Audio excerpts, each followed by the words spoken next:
मुझे ना एक बात समझ में आई है कि बॉलीवुड में जन्म लेना आसान नहीं है, लेकिन जब आप किसी लेजेंडरी एक्टर के बच्चे होते हैं तो आपके ऊपर बहुत दबाव होता है। अपने आप हो जाता है, कोई कहता नहीं है, ये महसूस होता है। आज बात दो सबसे बड़े नामों की, एक बॉलीवुड का बादशाह शाहरुख खान, तो उसकी दुनिया का शहंशाह अमिताभ बच्चन। एक का बेटा सालों से बॉलीवुड में है अभिषेक बच्चन, तो दूसरे का बेटा आर्यन खान अभी अभी इस इंडस्ट्री में ग्रैंड एंट्री करता है। दोनों बेटों के पास नाम थे, साथ में एक्सपेक्टेशंस की गठरी भी थी, लेकिन सवाल यह है कि क्या अभिषेक बच्चन अच्छे से उस लेगेसी को आगे लेकर जा रहे हैं या आर्यन से ज्यादा उम्मीद करनी चाहिए कि वो अपने पिता की लेगेसी को ज्यादा अच्छे से आगे लेकर जाएंगे। देखिए, अभिषेक की एंट्री के समय माहौल अलग था, अभी आर्यन के समय दुनिया एकदम अलग है। उनकी शुरुआत, उनका सफ़र, उनकी स्ट्रैटेजी और उनकी आइडेंटिटी सब अलग अलग है, लेकिन इस दुनिया में कंपैरिजन तो होता है और होगा।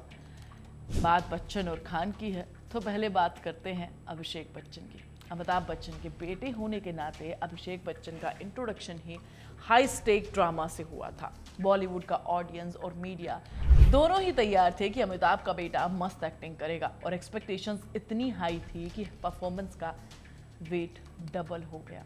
अभिषेक बच्चन ने शुरुआत की अच्छे फिल्मों से। रिफ्यूजी से 2000 में उन्होंने श्री राम शर्मा के डायरेक्शन में लीड रोल निभाया। फिल्म मॉडरेट सक्सेस पर थी, लेकिन ऑडियंस और क्रिटिक्स की एक्सपेक्टेशन उनसे कहीं ज़्यादा थी।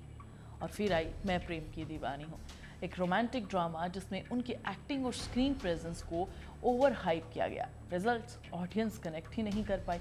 कॉमेडी सीन्स ऑकवर्ड लग रहे थे, इमोशनल जो डिलीवरी थी वो अप टू द मार्क नहीं थी। मीडिया हैंडल्स में आए बिग बी का बेटा स्ट्रगलिंग टू शाइन, जैसे धूम फ्रेंचाइजी में साल 2004 में उन्होंने काम किया, लेकिन वहाँ भी SRK या ऋतिक जैसे स्टार्स की तरह सुपरस्टार स्टेटस नहीं बना पाए। धूम में उनका करिश्मा अलग था, लेकिन ऑडियंस ने देखा कि ये वही बेटा है जिसे हम सिनेमैटिक लेगेसी एक्सपेक्ट करते हैं। अभिषेक शायद खुद भी नहीं समझ पाए कि ऑडियंस को क्या चाहिए यार। मास एक्शन, रोमांटिक चार्म या इमोशनल कनेक्ट, और रियल चैलेंज था लेगेसी का प्रेशर। ये प्रेशर इतना बढ़ चुका था कि अभिषेक बच्चन खुद डिसाइड नहीं कर पा रहे थे कि आखिर उन्हें करना क्या है।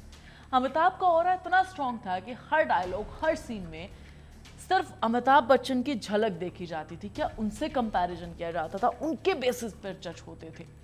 अभिषेक ने कई ऐसी मूवीज चूज की जो क्रिटिकली फेल हुए, जैसे ब्लॉकबस्टर, प्लेयर्स, रावण, और हर मूवी फ्लॉप। और डबल वेट बढ़ता गया लेगेसी को आगे बढ़ाने का।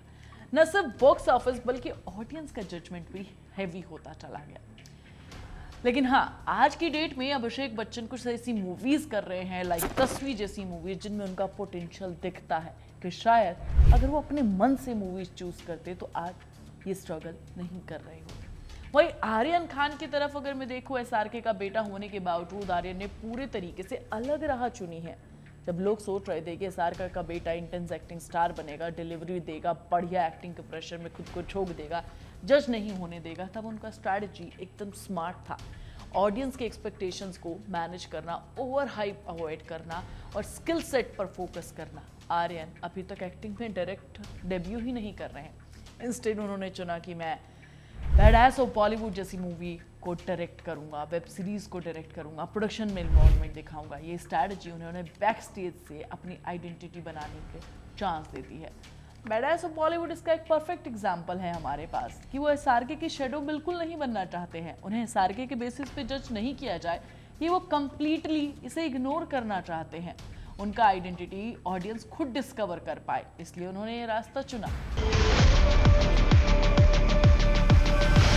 ये पूरा का पूरा जो सिनेरियो है, इसमें फर्क है ऑडियंस के परसेप्शन का। अभिषेक बच्चन को हर रोल में कंपेयर किया जाता था। रोमांटिक सीन, एक एक्शन सीक्वेंस, सब कुछ अमिताभ से कंपेयर करके देखा जाता था, जिसे आप चाहते हुए भी अवॉइड नहीं कर सकते थे। लेकिन इसका रास्ता निकाला आर्यन खान ने। आर्यन खान ने वो राह ही नहीं चुनी जहां पर उनसे एक्सपेक्टेशंस हाई रखी जाए, क्योंकि उनका पापा शाहरुख खान एक्टिंग कर रहा है, तो उन्होंने सोचा मैं एक्टिंग अभी नहीं करूंगा, मैं डायरेक्ट करूंगा पहले मूवी, वहां से अपनी एक अलग पहचान बनाऊंगा, फिर उसके बाद मैं एक्टिंग की दुनिया में कदम रखूंगा, ताकि अपना रेपुटेशन वो ऑर्गेनिकली बिल्ड कर सके। ये कहानी दो ऐसी लेगेसी की हैं जो आपको स्टार किड होने के साथ साथ मिलते हैं। स्टार किड होने का मतलब सुपर पावर नहीं है यार, कंपैरिजन भी है। लेकिन यहाँ पर स्मार्ट चॉइस दिखाई है आर्यन। ऑडियंस के परसेप्शन को नेगेटिव और पॉजिटिव में कैसे बदलना है उन्होंने बहुत बढ़िया तरीके से सीखा। एक और एग्जाम्पल देती हूँ आपको। इमेजिन करो गुरु वर्सेस हाइपोथेटिकल आर्यन डेब्यू।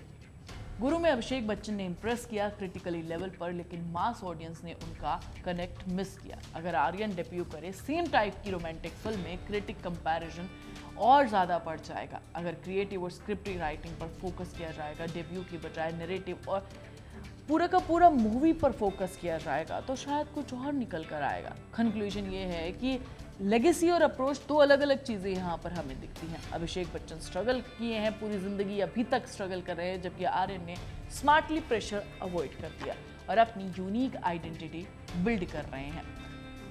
और यही शायद सबसे बड़ा उनका गेम चेंजर भी होगा। आप इस बारे में क्या सोचते हैं मुझे कमेंट करके ज़रूर बताना। मैं तुम्हें नेक्स्ट वीडियो में मिलूंगी, तब तक तुम चैनल को सब्सक्राइब कर लेना, वीडियो को लाइक और शेयर कर लेना और बेल आइकन दबाना बिल्कुल मत भूलना।